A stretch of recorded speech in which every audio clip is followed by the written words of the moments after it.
Buenas noches tenga cada uno de ustedes. Gracias por estar acá. En nuestra última sesión de lecturas teológicas de Karl Barth. Estuvimos leyendo ya por 4 semanas la introducción a la teología evangélica y así a manera de apertura quiero rescatar algunas ideas de Barth, como por ejemplo que el teólogo no está por encima de la palabra.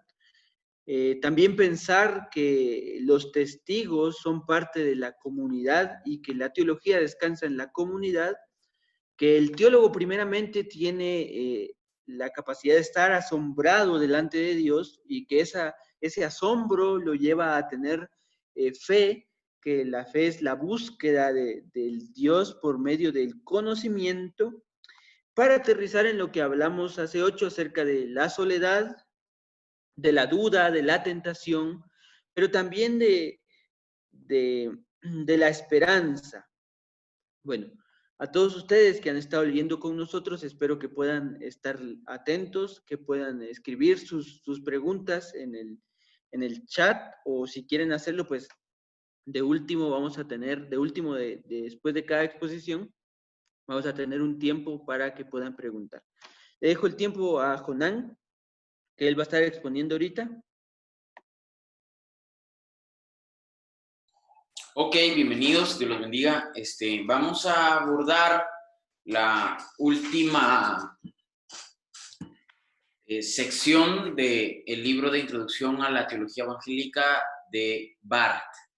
Esta es la última sesión, digamos, de la serie y me parece que estamos llegando a buen término. Somos pocos, pero podemos estar allí pendientes y avanzando en nuestro conocimiento y sobre todo también en el uso para el beneficio de la fe y el desarrollo de nuestro trabajo, ¿verdad? Así que una vez más, bienvenidos. Vamos a comenzar entonces hablando de la labor teológica, que es la cuarta sección del libro. La labor teológica, es decir, cómo se hace la teología y en dónde se usa la teología. Y el primer espacio, como dice Barth, el primero y fundamental acto de la labor teológica es la oración. ¿Por qué la oración? Porque dice Barth, es necesario que aquellos que se dedican a la ciencia teológica, a la labor teológica, deban comprender, a mi interpretación personal, deban comprender el lugar que tienen ellos como teólogos en el ejercicio de la teología y el lugar que tiene Dios en el ejercicio de la teología. Y por eso dice Barth, la oración es del hombre hacia Dios, porque sabe que no solamente está hablando de Dios, sino está hablando hacia Dios. Y esta acción, esta oración es necesaria, dice Barth, porque ubica al teólogo, lo ubica como el ser dependiente. No solamente, dice Barth, Dios es el objeto de la teología, es decir, el interés, sino es el sujeto a quien nos dirigimos en la medida que estamos haciendo teología, dice. Y toda la teología que hagamos o que haga el teólogo va a estar de alguna manera, lo voy a cambiar, será una teología viva en la manera que considere esa necesidad de tener un contacto con el sujeto de la teología. Es decir, Dios es objeto en el sentido de que estudiamos a Él, lo que sabemos de Él a través del texto y del Evangelio, pero también es el sujeto de la teología porque es a quien nos referimos y hacia quien nos dirigimos en esta reflexión teológica. Entonces, es necesario. Y él hablaba acerca de una máxima en latín, me parece, que es ora et labora, que significa ora y trabaja. Es decir, en la medida que estamos haciendo esta teología, estamos propiciando, digamos, una comunicación. Y esta comunicación no quiero solamente llevarlo como al concepto tradicional que tenemos algunos de la oración, que es hablar con Dios y es el medio para hablar con Él, sino más bien es el medio para reconocer que la labor teológica se funda en Dios. Es decir, la teología tiene sentido en la manera que hablamos de Dios, pero no solo hablamos de Dios, sino hablamos hacia Él. Y por lo tanto, dice Barth, la oración es necesaria hacerla porque nos marca, porque nos guía, nos ilumina el camino del quehacer teológico. Entonces, un teólogo que no ora,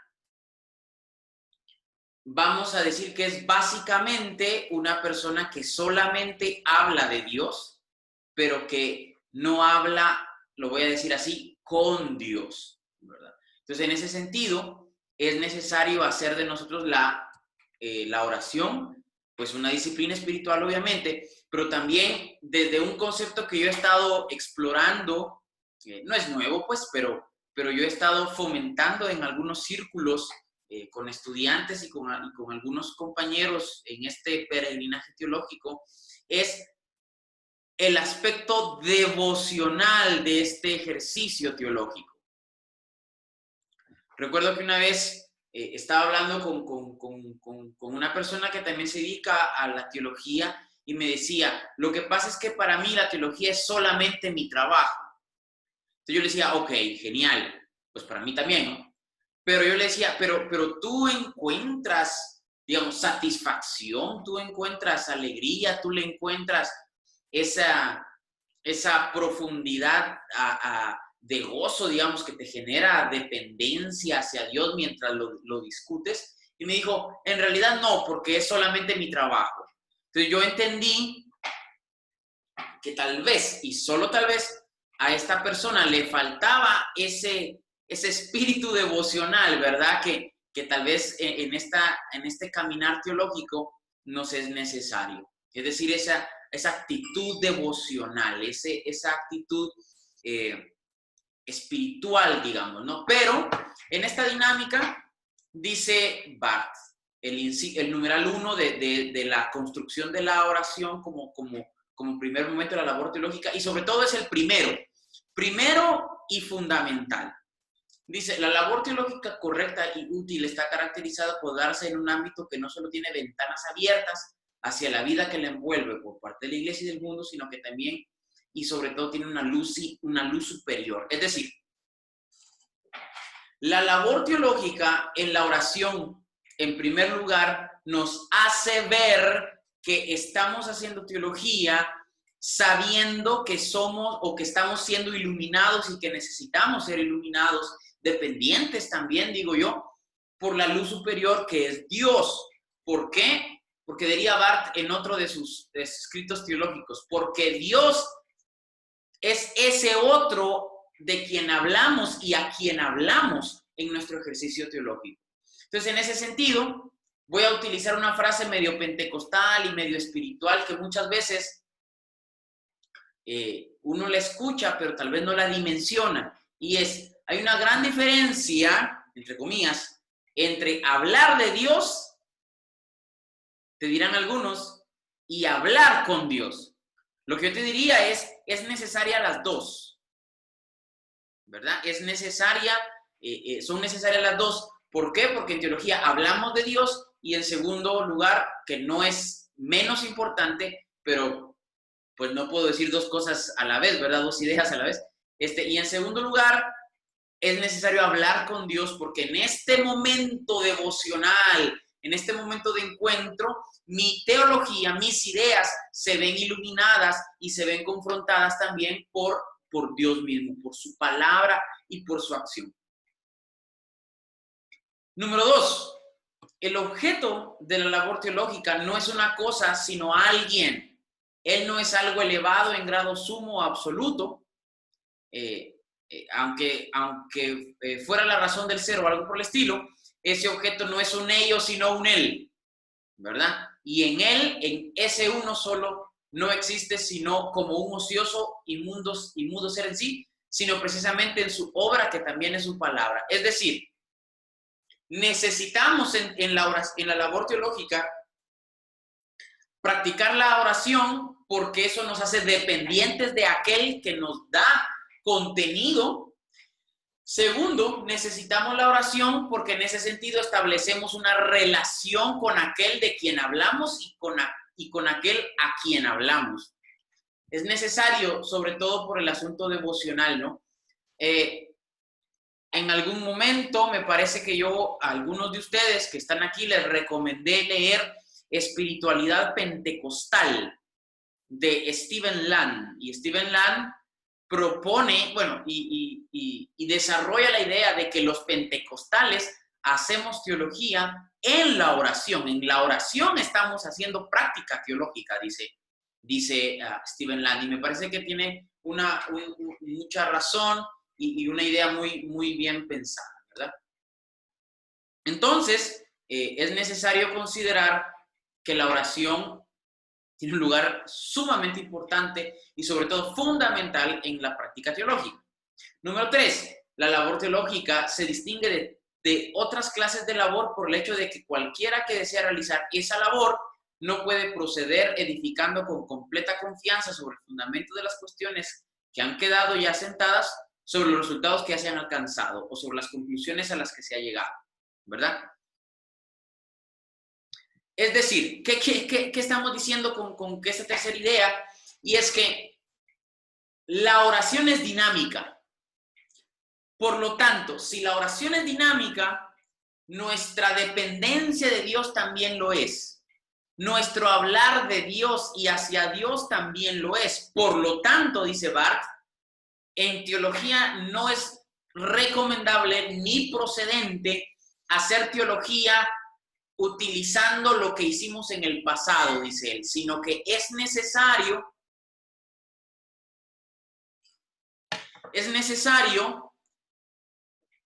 entregarnos a esta dinámica constante para ir buscando siempre respuestas y siempre discursos que sean necesarios para la fe y necesarios para esta labor teológica. Entonces, dice él,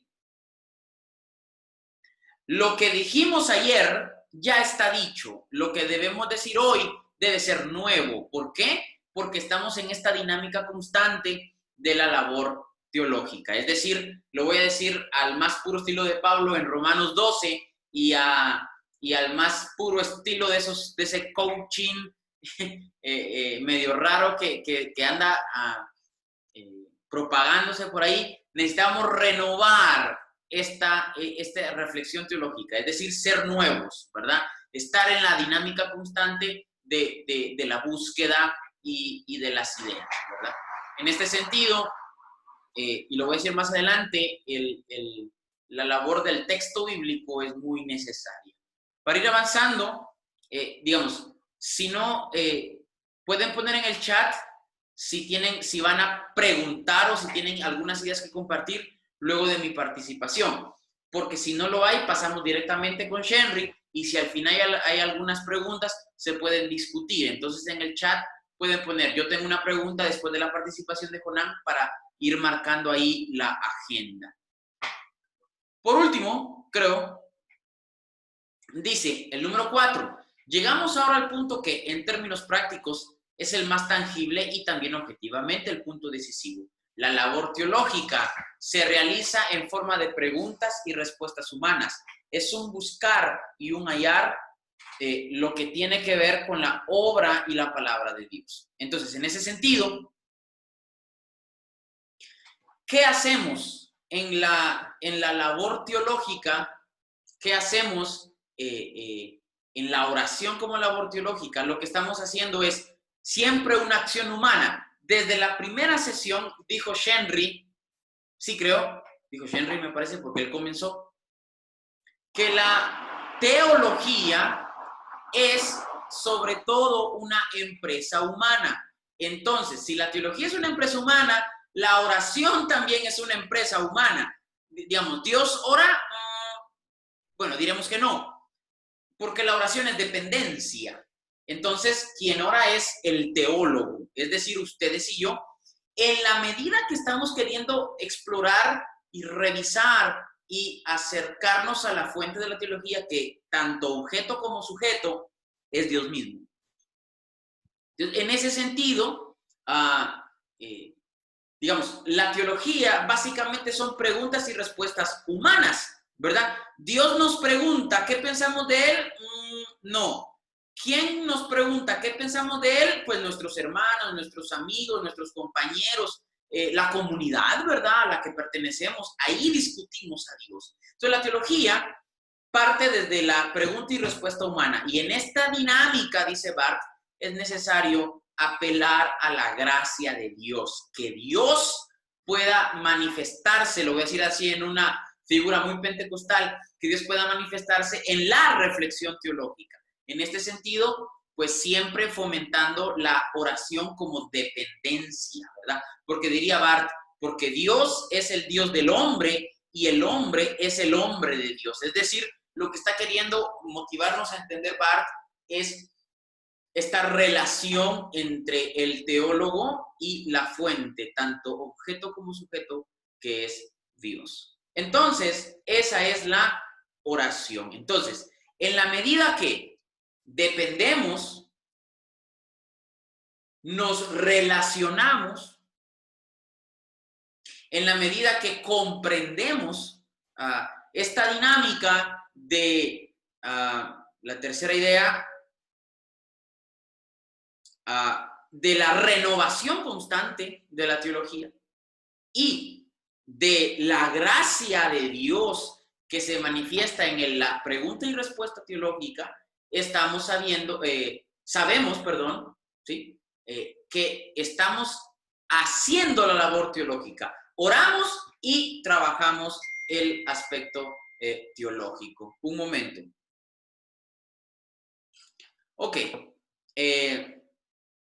Segundo concepto, el estudio. El estudio, dirá Barth, es el segundo momento. Y dice Barth que el estudio es esencial e importante, juega su rol de manera excepcional en la medida que es segundo. Eso es crucial. Porque para Barth el estudio no puede ocupar el lugar de la oración, y la oración es primero, porque la oración es la puerta hacia la teología. Y el estudio sería entonces esta dinámica de el quehacer teológico desde el asunto del método. Voy a ponerlo ahí como en tela de juicio. Dice Barth, la oración tiene que ver con el teólogo, con la labor teológica vertical, dice. Porque la oración es dirigida hacia Dios.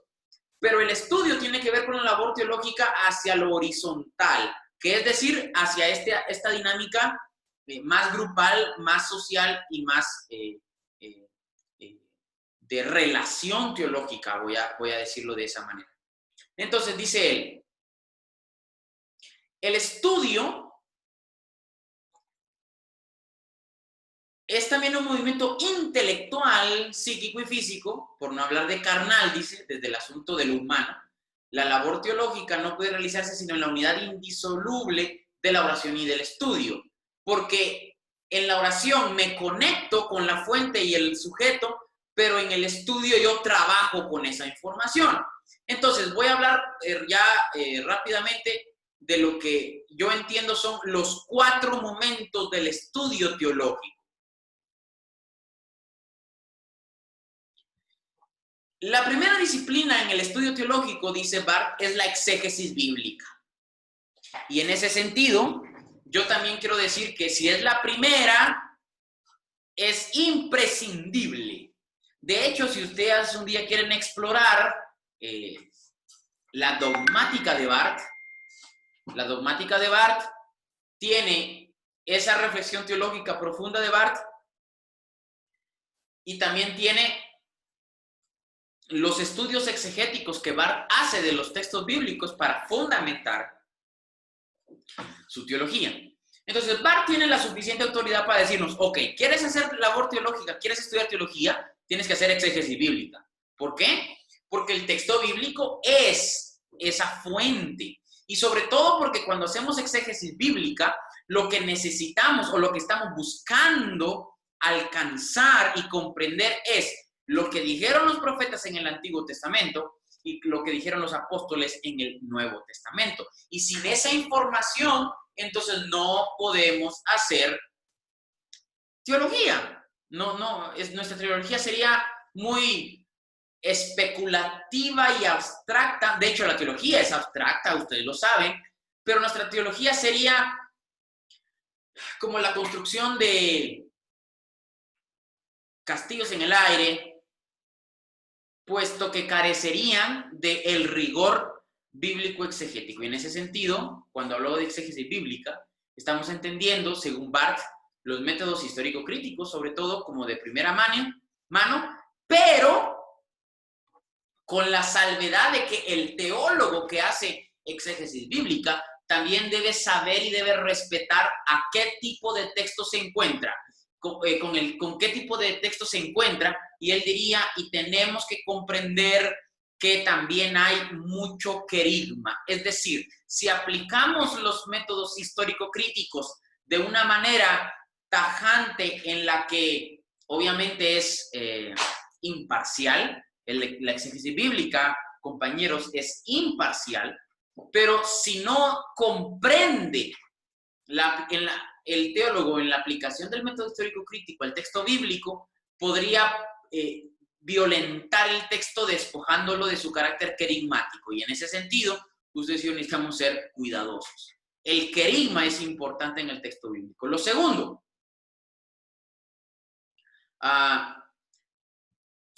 después de hacer exégesis bíblica, necesitamos comprender la historia y la teología como lo que surge a través en el desarrollo de la iglesia cristiana. Ustedes y yo necesitamos saber historia, necesitamos saber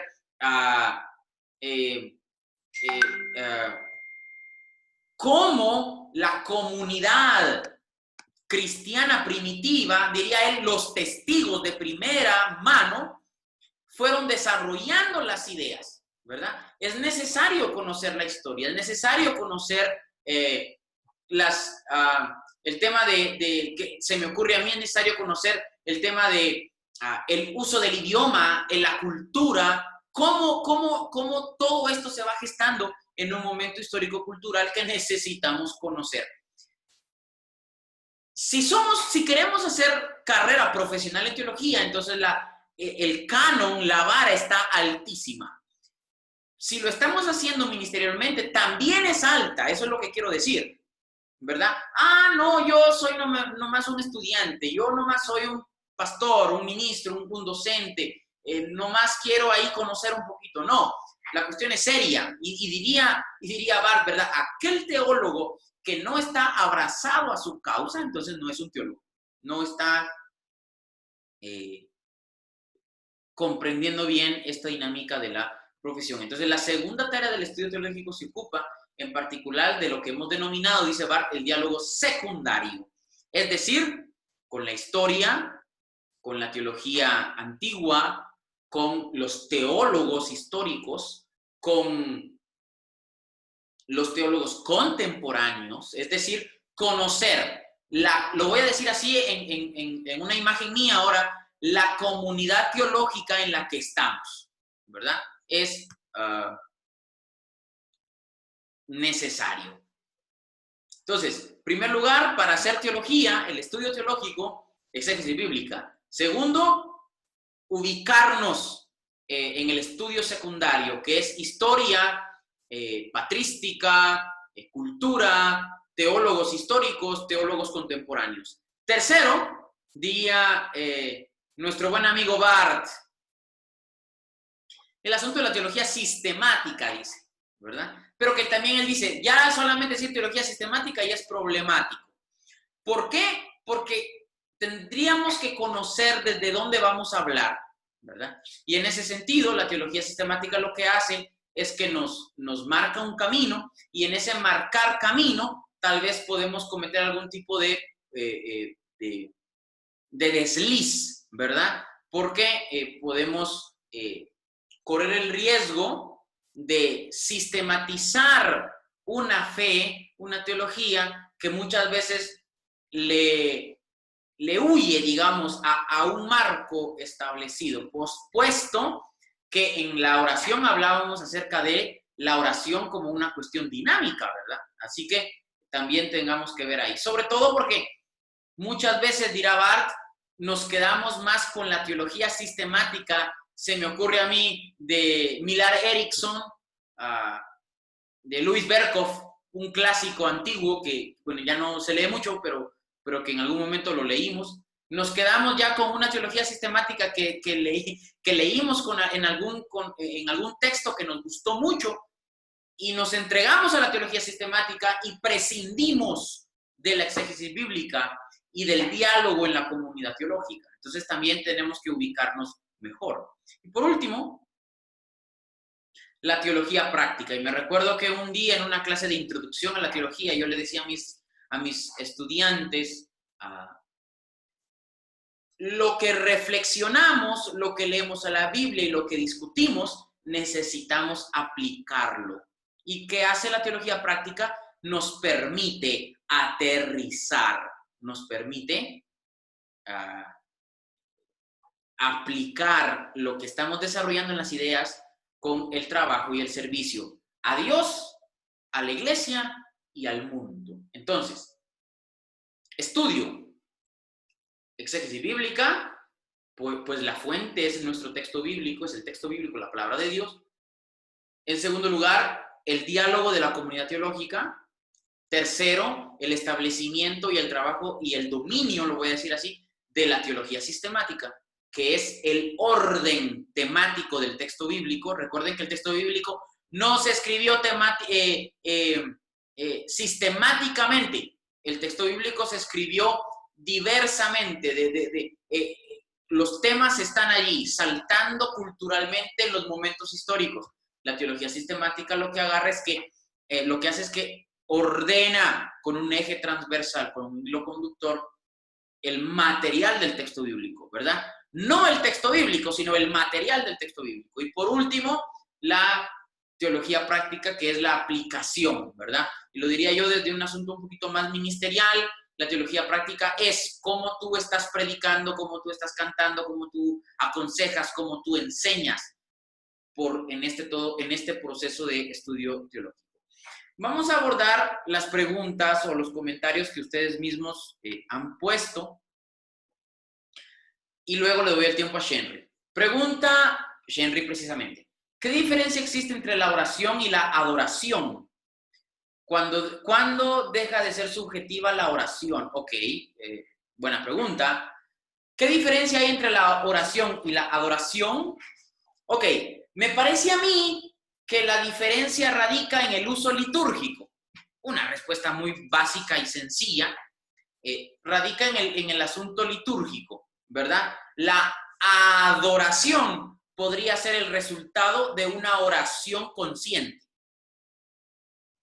que nos va guiando, digamos, en esta labor teológica, ¿verdad? En ese sentido, pues yo me suscribo a una respuesta básica, no tan profunda, que la diferencia es un asunto, el uso litúrgico.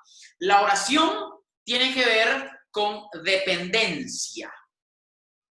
En este caso, en la labor teológica, ¿verdad? La adoración tiene que ver con un asunto de reconocimiento, ¿verdad? Por ahí podríamos ir desarrollando la idea.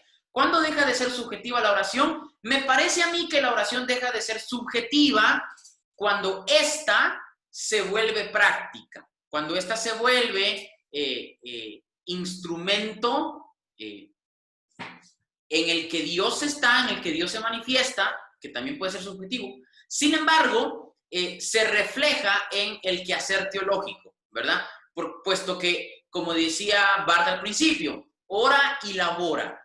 Deja de ser subjetiva la oración cuando se aplica en el trabajo, cuando se elabora con ella. Avancemos, dice Julio Ruano.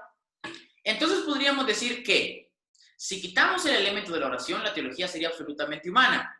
Ok, pero si se aplica el elemento de la oración, obtenemos teología divina.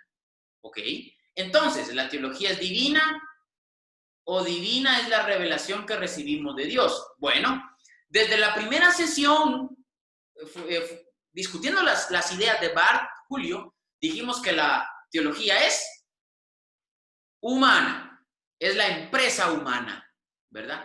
Yo diría que lo que es divino es la revelación de Dios en el texto bíblico y pues pentecostalmente en la experiencia, pero que la teología es humana, pero, y esto lo desarrolló de mejor manera Shenry en las primeras sesiones, la teología encuentra su justificación en Dios mismo. Por lo tanto, aunque sea humana, es certificada por Dios mismo. ¿Cómo puede ser certificada por Dios mismo? Cuando el teólogo lo hace de manera humilde, sabiendo que, aunque diga algo de Dios, no está por encima de Dios mismo y de la palabra. Entonces, en ese sentido, si quitamos la oración, Julio, la teología sería discurso. Y de hecho, dice Barth, sería un discurso ciego, ¿verdad? Entonces, en ese asunto, la oración nos abre la puerta para que la teología en realidad sea una acción humana, aunque humana, más bien, sea una acción certificada por Dios mismo. Entonces, en ese camino andamos. Gracias a todos. El tiempo es ahora con nuestro compañero Shenry para abordar los últimos dos conceptos y luego le damos el anuncio para la segunda serie de lecturas teológicas y terminamos por hoy. Gracias. Gracias, Jonán. Bueno, siguiendo con la línea de Barth, en lo de la labor teológica, Barth nos va a decir, bueno, ya hemos visto la oración y hemos visto el estudio. El teólogo se dedica a orar y también se dedica a estudiar para poder de alguna manera seguir en esta empresa humana de la teología. Pero dice, el teólogo no sería nada sin el servicio. Y utiliza él ahí una cuestión que usaba Calvino y dice, bueno, si Calvino nos dijo que el teólogo o el que interpreta la Biblia es el líder máximo de la iglesia, pues a mí me parece, dice Barth, que el teólogo tendría que ser una especie de diácono. Que si el teólogo es el que estudia y el que comprende y se acerca a la palabra, pues a mí me parece, dice Barth, que el teólogo no tendría que ser la máxima autoridad, sino el ejemplo de servicio. Y comienza diciendo, bueno, al final el teólogo tiene que querer, tiene que hacer, pero tiene que querer, tiene que obrar y tiene que hacer, dice. Esto con el fin, y aquí Barth me gusta mucho porque utiliza el concepto de libertad, pero dice, el teólogo llega a ser libre, pero no libre para sí mismo, sino libre para respetar la libertad del otro. Llega a tener gloria, pero no gloria para sí mismo, sino la gloria del otro. Y es curioso que en filosofía hay un concepto de libertad que es la libertad relacional, que dice, bueno, al final nosotros somos libres solamente cuando respetamos la relacionalidad con el otro. O sea, yo soy libre cuando logro poderme relacionar bien con el otro sin pasarme de largo la libertad del otro. Es curioso que Barth nos dice, bueno, procuremos entonces que el otro o la otra persona tenga libertad, que su libertad no, o que mi conocimiento no implique una libertad personal, sino que me dé la libertad para poder relacionarme mejor. Que me pareció un poco contradictorio, pero pensándolo con lo de la soledad, pero pensándolo bien, Barth nos dice, bueno, el teólogo no puede ser nada sin el servicio. Y después nos presenta que el teólogo está prestado al servicio de la palabra. Y aquí quiero aclarar yo algunas cosas, pensando, todos pensamos que la palabra es en sí el texto, sino el concepto de palabra es mucho más grande para Barth, pensando que la palabra es la encarnación de la revelación de Dios en Jesucristo y que Jesucristo es de la cúspide de la palabra. Entonces, de alguna manera, el texto nos está diciendo, el teólogo está al servicio de Dios, de Jesús. Y para eso dice, lean el Salmo 123. Yo lo voy a leer algunos versículos en la versión de la Biblia Jerusalén, que dice, a ti levanto mis ojos, tú que habitas en el cielo, está diciendo el salmista. Lo mismo que los ojos de los siervos miran a la mano de sus amos. Lo mismo que los ojos de la sierva miran a la mano de su señora. Nuestros ojos miran a Jehová. Nuestro Dios espera que se apiaden de nosotros. Nuestro Dios esperando que se apiade de nosotros. Bueno, el texto entonces nos dice, y para Barth, el teólogo lo primero que tiene que hacer es ponerse al servicio. Primero al servicio de la palabra, pero también al servicio del hombre. Porque, ¿qué sería el teólogo si no pudiera estar al servicio del hombre? Y nos dice, Calvino decía que el doctor de la ley o el doctor de interpretación tendría que ser el maestro de la iglesia y el que ocupe los cargos superiores. Después de esto está el pastor, que es el predicador y es el instructor. Después está el del presbiterio, que es el que se encarga de cuidar la vida en comunidad. Y por último, dice Calvino, está el diácono. Bueno, para Barth entonces dice, ¿por qué no invertimos las cosas? ¿Por qué no ponemos al que es teólogo como diácono? Porque si vemos en el texto bíblico, dice, el diácono que aparece en en Hechos 6 y en Hechos 8, que son Esteban y Felipe, aparte de estar al servicio, no eran solo los que se encargaban por los pobres y los enfermos, sino también estos hablaban con denuedo la palabra. Entonces me parece a mí, dice Barth, poder poner mejor al teólogo como diácono, porque así le iría mejor. Porque entonces dice, ¿con qué finalidad estamos conociendo? Y esto me parece a mí muy osado y tal vez un poco retador por parte de Barth al decirnos, bueno, ¿qué finalidad tiene el teólogo si no se va a poner al servicio en la comunidad? ¿Qué finalidad, de qué le sirve al teólogo aprender, de qué le sirve al teólogo conocer si su conocimiento no va a ser aplicado en el servicio? Y dice, en la página 215, la teología es una empresa cuya realización se olvida demasiado fácilmente. En la pregunta, ¿con qué finalidad? Claro que esta pregunta podemos y debemos dejarla a un lado por el momento. El estudio es imposible cuando el estudio supone a cada paso de que ha de saber la finalidad inmediata de lo que estudiamos. Y pregunta impacientemente, ¿para qué necesito yo ahora precisamente tal o cual cosa? Bueno, aquí a manera de experiencia, cayendo en Barth, una vez un hermano me preguntó, hermano, ¿de qué le sirve conocer tanto, digamos, del Antiguo Testamento, de las teorías, de los métodos exegéticos? Y dígame si eso lo va a hacer mejor cristiano, por ejemplo, y me dejó así, bueno, un poco pensando, dijera el español, un poco flipando. Eh, Porque, ¿de qué nos sirve, dirá Barth, qué finalidad tiene el estudio si no se puede aplicar? Bueno, ¿de qué nos sirve aprender más si no podemos ponerlo al servicio de la comunidad? Entonces,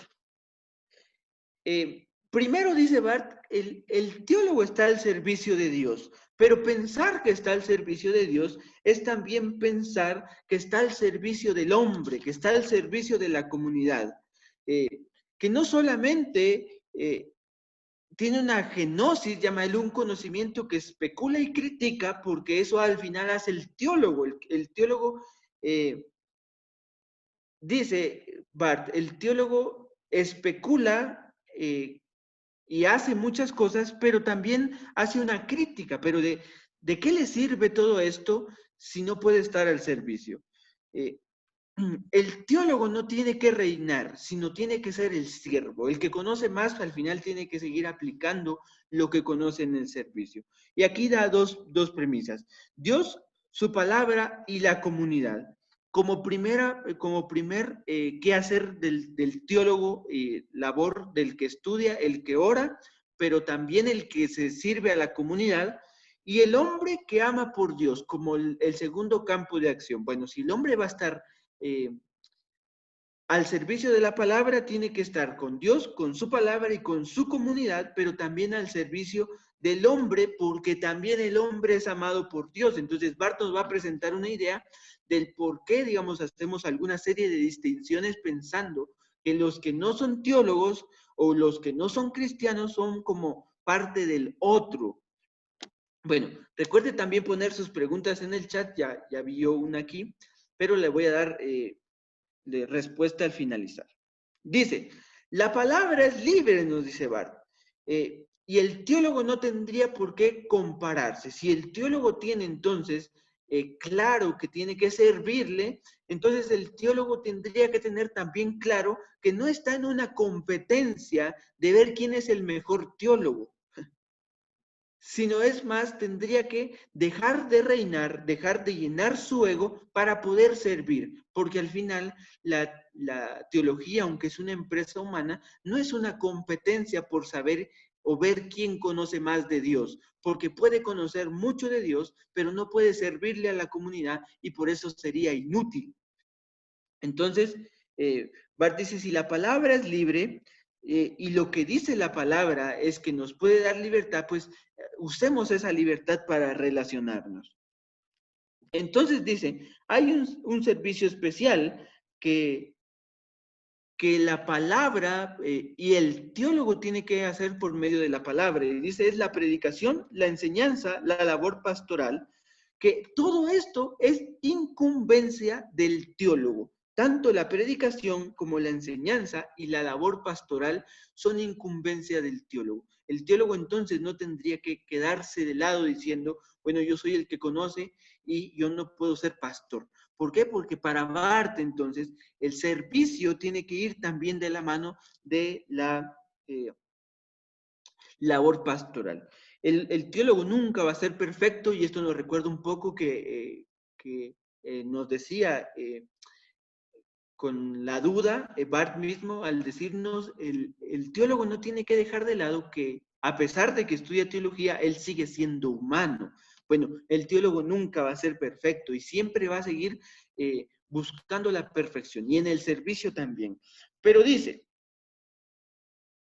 la teología tiene que ayudar a la comunidad de fe. No se vale entonces pensar para Bart que el teólogo no sirve, que el teólogo no se presenta como alguien, como una figura pastoral dentro de las comunidades de fe, sino es más, el teólogo tiene la responsabilidad de ayudar a la labor pastoral. Y después dice, bueno, si un teólogo estuviera como pastor, dice Bart, podría ganar gente, pero también podría llevar a esa misma gente a la libertad. Es curioso que para Bart no hay mucho de este concepto, digamos, de prosperidad ni nada de eso, y dice, la gente se va a sentir atraída cuando el teólogo en realidad comparta la palabra. Y esta misma palabra no solo va a hacer que gane gente, sino también va a hacer que la gente se sienta libre. ¿Por qué? Porque está conociendo la palabra que es libre. Entonces, dice, hay que tener cuidado con que la conversación teológica no sea de una sola dirección, sino que el servicio muestre que puede ser de varias direcciones. O sea, el teólogo aprende, el teólogo lleva, el teólogo conoce, el teólogo ora y el teólogo estudia, pero el teólogo también hace que esta labor teológica sea de dos direcciones, tanto que el que da como el que recibe en medio del servicio. Y para terminar, dice, bueno, si entonces la teología tiene, la labor teológica tiene que llegar a una acción concreta, podremos decir que el teólogo tiene que estar al servicio de la iglesia, pero que la iglesia también debe encargarse del qué hacer teológico. Tiene que abrir espacios para que llegue teología. No solamente la iglesia va a ser un agente pasivo del teólogo, sino también tendría que encargarse para llevar dentro de esa misma iglesia a más gente que estudie teología. Entonces, para Barth termina con este interrogante. Si la teología, dice, es un servicio a la comunidad, ¿puede ser también un servicio prestado al mundo? Y esa interrogante me parece a mí muy bonita, muy curiosa, pero también desafiante al pensar entonces, bueno, el teólogo también está encargado de estar al servicio del mundo, de llevar a la libertad al mundo, a todo lo que no conoce o lo que no es parte de la iglesia. Bueno, eso ya quedaría también para reflexión nuestra. Entonces, ¿es una labor para el mundo o solo es una labor para la iglesia?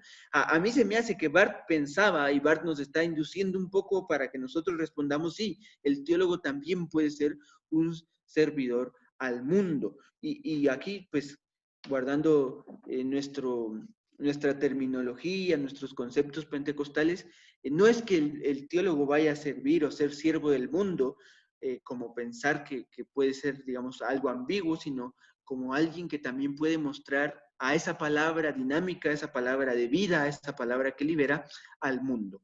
Y para terminar, pues se nos va el tiempo también, pueden dejar sus preguntas en el chat si las tienen acerca de este concepto de servicio. Barth va a decir, bueno, ya para terminar todo, hay un principio dominante, y este principio dominante es el amor. Pero Barth dice, cada vez que nosotros pensamos en amor, lo que viene instantáneamente a nuestra mente es el eros, es esa atracción un tanto de satisfacer necesidades.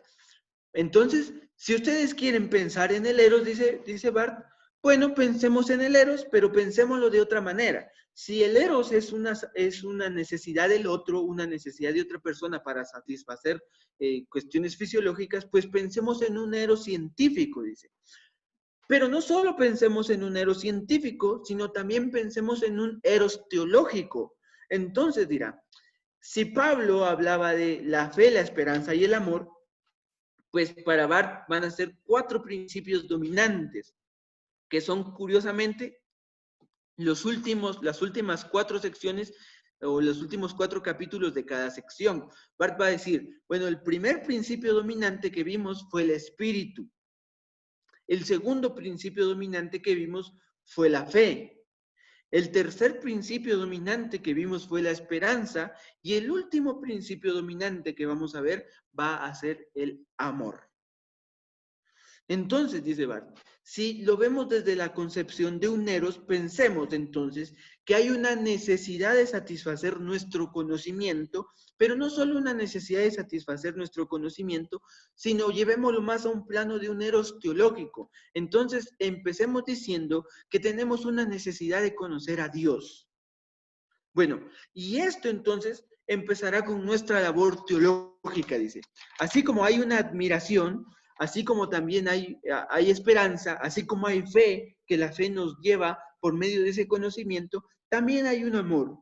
Hay un amor que es gratuito, hay un amor que se expresa, hay un amor teológico, no científico primeramente. ¿Por qué? Porque cuando nosotros pensamos en un eros científico, lo primero que pensamos es en nuestra necesidad antropocéntrica. Y dice ahí, porque Descartes nos implantó la idea del antropocentrismo. Pero para Barth entonces, el eros que tiene que dar inicio a la labor teológica es el amor por él conocer más a Dios. Ese amor y esa necesidad de satisfacer que yo quiero tener una experiencia con Dios va a ser un principio dominante, dice.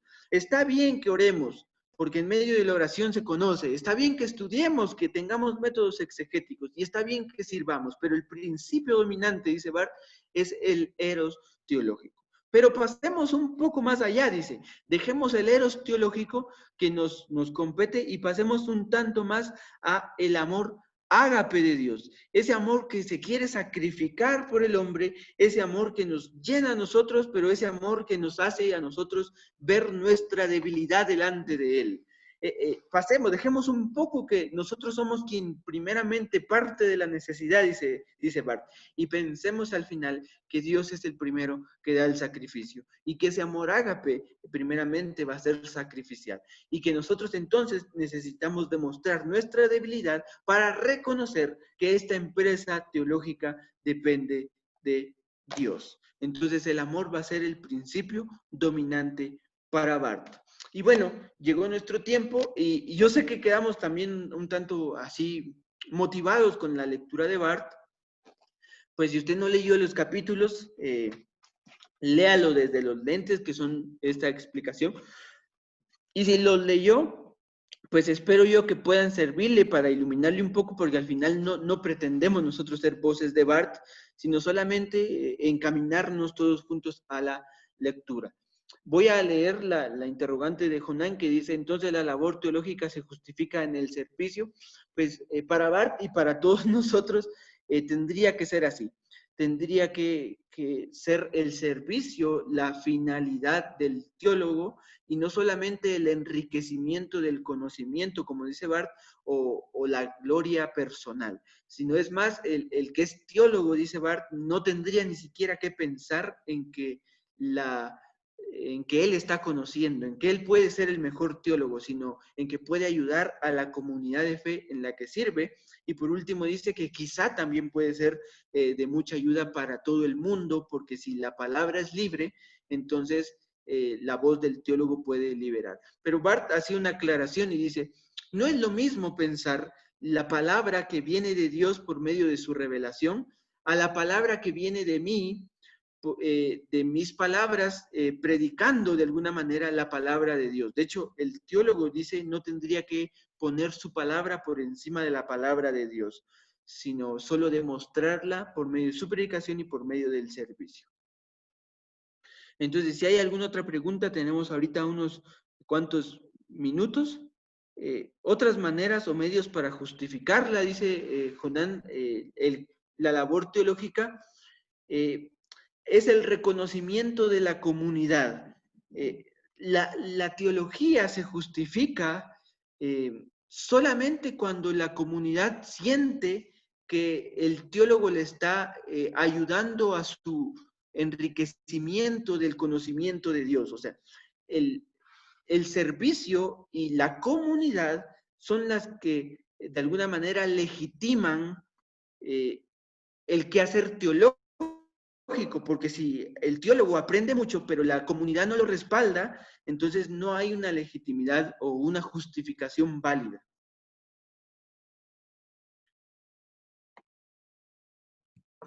Ok. Creo que estamos allí con las preguntas. Al parecer no hay alguna otra. Me parece a mí que luego de leer a Barth, en estas 4 semanas, podemos motivarnos, evaluarnos para poder avanzar en esta labor teológica, bueno, en esta tarea teológica, en esta carrera teológica, que algunos pues hemos abrazado y nos queremos dedicar. Entonces, por ejemplo, si no habíamos dimensionado el lugar de la palabra, los testigos, la comunidad y el espíritu como lugar de teología, entonces creo que podemos comenzar a abrazar esas ideas y pues siempre aplicarlas en los espacios en los que estamos. Por ejemplo, si la teología no nos apela o no nos ha hecho criticar, evaluar nuestra existencia misma a través del asunto de la admiración, el vernos afectados, el compromiso y la fe que nos exige la teología, creo que necesitamos abrazar esos conceptos y también dejarnos revelar a Dios mismo, digamos, en esta dinámica. Si creemos que la teología es o muy fácil o muy difícil, y si no tiene mayor profundidad o si no tiene mayor seriedad, entonces tendríamos, por ejemplo, que revisar el asunto de la soledad, la duda, la tentación, la esperanza. Y por último, si estamos preguntándonos la importancia, cómo hacerlo, cuál es el beneficio de la labor teológica, entonces necesitaríamos dedicarnos a la oración, el estudio, el servicio y el amor. Entonces, en ese sentido, me parece a mí que podemos encontrar maneras para aplicar las ideas de Barth en nuestro desarrollo de fe pentecostal y de teología pentecostal y sobre todo en el ministerio y servicio al que estamos dedicados. Así que gracias por habernos acompañado esta noche. Shenry, nos das el anuncio de la siguiente lectura. Estén pendientes ahí de las publicaciones de Facebook y de WhatsApp para encontrarnos en la, digamos, le vamos a llamar así, en la segunda serie de lecturas teológicas random con Shenry, con mi persona. Una vez más, gracias por habernos acompañado. Un abrazo, besos, y Shenry nos da el anuncio y terminamos con Shenry. Gracias. Gracias, Jonan. Bueno, para todos y después ya haremos las publicaciones. Dentro de 8 días, ya sea domingo o sea lunes, vamos a ver qué día nos queda mejor, pues vamos a seguir con las lecturas, pero vamos a iniciar una lectura del Antiguo Testamento, y para esto vamos a utilizar a José Luis Sicre, que curiosamente también tiene el libro dividido en 4 temas. Entonces vamos a leer el Antiguo Testamento, la introducción al Antiguo Testamento de José Luis Sicre. Es un libro casi igual, del mismo tamaño que el de Barth, un poquito más, pero creo yo que ahora nos vamos a adentrar un poco más a diálogos bíblico-teológicos que nos pueden ayudar también para que paralelamente esto nos despierte la curiosidad de leer el texto bíblico y que nos puede ayudar también a todos nosotros a seguir cuestionando algunas cosas y pues afirmando otras en el Antiguo Testamento. Ese es nuestro anuncio. Estén pendientes de nuestras publicaciones. También estamos subiendo nuestros diálogos al YouTube.